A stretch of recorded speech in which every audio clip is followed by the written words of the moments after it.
mund të jetë i suksesshëm nëse nuk ka pjesën e pastrimit të parave. Pra nëse dështon për ta futur në punë ose për ta legalizuar paranë e fituar nga aktiviteti kriminal. Dhe çfarë ndodh në gjithë këtë histori ka të bëjë pikërisht me një argument.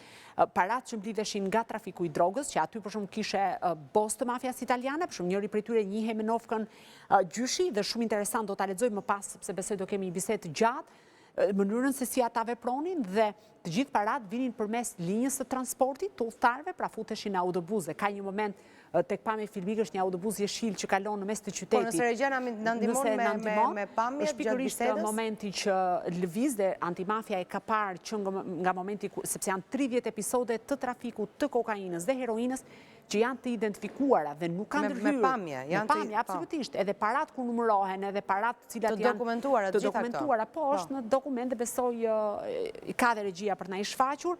Madje parat një moment janë të vendosura me shifra secila nga ato pakot e parave, madje duket që janë edhe parat të vjetra të qëndruar një kohë të gjatë dhe parat vinin përmes linjës së udhëtarëve dhe më pas investoheshin në gjitha këto kompanitë. Është edhe një shoqëri tjetër që ka të bëjë me shitblerjen e automjeteve dhe dhënien e automjeteve me qira. Është po ashtu shoqëria e transportit e sekuestruar të paktën përkohësisht, do të thënë bëhet fjalë për një shoqëri që është në qytetin e Firit, pra janë një sër personazhesh të cilët janë të ndërthurur dhe parat fillimisht janë investuar, pra kanë ardhur në këtë mënyrë dhe më pas janë investuar. Nga ana tjetër, është shumë interesante se kohët e fundit grupi kriminal kishte arritur të shkonte deri në investimin në kriptomoneda.